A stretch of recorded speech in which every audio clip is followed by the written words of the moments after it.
Liam, when we spoke in January, you were quite angry that Davis had got the shot against Pedraza. Has that fury subsided now? Yeah, definitely. I didn't think it could turn out this good. I'm now fighting the man, so they say. So it couldn't have gone any better actually. It's gone perfect. Did you expect Davis to come to Britain? I wasn't 100% sure, but Frank again has produced the goods, and he has done for the last 30 years, time and time again. Brings champions to Britain, gets British fighters home advantage, and he's done it again. And I can't. I'm grateful for that. Very grateful for that. And yeah, I weren't sure if he would or not, but obviously money talks, and I know Frank's yet again dug deep and got in here and got the home fighter advantage. How important is home advantage, especially for a challenger? Yeah, I think it helps definitely. Obviously, my brother Ryan just went over to Denmark and lost for the European title in a close fight. But not only is it your home comforts that when you're at home that when you're aware that you miss. I think, and even preparation, because you're here a couple of weeks before usually. I don't know when Gervonta will come here, but with the, I don't know what, I think it's about a 6 hour time gap, he's going to have to come over early-ish to level that up. So I don't know, it depends really, doesn't it? It all depends. Also, it depends how the fight goes. You know, if it's close on the scoring, possibly they say the home fighter gets favoured, I don't know. But that ain't necessarily true either, so we'll find out, I don't know. He had a brilliant win against Pedraza. A lot of people were saying he's the second coming, he's the heir apparent to his promoter Floyd Mayweather. What did you think of him? I thought he was brilliant. I'm with everyone else. He's brilliant, isn't he? He's the future of boxing. So, you know, I'm not going to tell you I've got nothing to lose, because that'd be I can't think of anything worse that boxers say in boxing. There's nothing to lose. Well, of course there's something to lose. There's a fight to lose. There's your teeth to lose. So I've got plenty to lose, you know. But with him being the future of boxing, just makes my job much easier. It makes training easier. It stokes me up much more. It makes my job easier. When you say that people are saying he's the future of boxing, do you go back and read things what people are saying to rev yourself up? No, I don't know. I'm not on any social media, as you all know, and I'm not one to.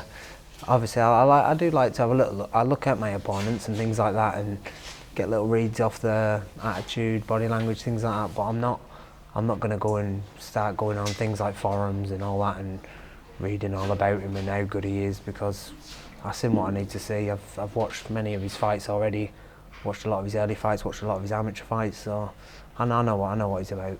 When you go face to face at a press conference with him, do you read anything into an opponent then? I don't know. There's a lot to be read from a head to head. Strictly it's business, innit? You head to head for the press, for the cameras, and possibly sometimes you might get something off someone, but I doubt there'll be anyone giving any ground in this one. You've spoken to me about wanting a little tune-up fight. That isn't going to happen, obviously. Is that a disadvantage to you at all? No, I'm not where I've been training since my last fight. I always go run in the morning after, and then I just carry on really. I maybe have the Monday off with that, so I'll be fine. I'm more than ready for this fight. Where are you going to train? Is it going to be Norwich, or are you going to go abroad? It'll be between Norwich and Tenerife. Yeah, it'll be between the two. And tell us a bit about your training team for this fight. Same old. I'm not changing nothing. I'm not. It's what it's been from the start. Me, my two brothers, Graham, John Faxton helps. My coach in Tenerife, Manuel, and it's a small knit team. I'm not going to change anything for that. I'm not going to start bringing in dietitians and strength and conditioning. I'm not going to do all that. So I'm going to stick to what I've done all along, and I'll be ready. Tell us a bit about the influence Graham Everett's had on your career, because we hear about, you speak a lot about your brothers. What about Graham? Graham's been huge in our career, in all three of our careers. We used to go down Graham's and train as amateurs, as kids, and he's always helped, advice. He's one of the most underrated coaches in the country, if you ask me. But people say I'm biased, but that's my opinion. You only have to look I don't even need to go into it, but yeah, he's had a huge influence on all our careers. He's a friend, and like first and foremost, Graham's our friend is, I think that's massive in boxing. Me, when you go back to that corner, you need to know the man in your corner has really got your back and will, no matter what, make decisions that favours you. And I know for, you know, I can trust Graham. It's a no-brainer.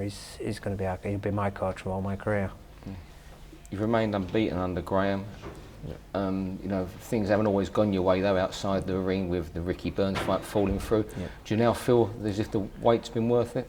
Yeah, definitely, yeah. And I also feel this is perfect timing, absolutely perfect. I spoke to someone last night and they asked me, was I ready a year ago, 2 years ago? They thought I was, and I said, I don't actually know, because I feel I've boxed sometimes within myself because of maybe the opponent. So was I ready? I don't know. If I'd have been stepped up at that time, would I have stepped up to the level? Would I not? I don't really know, but I know now. I don't think I know I'm ready now. So I think it's perfect timing.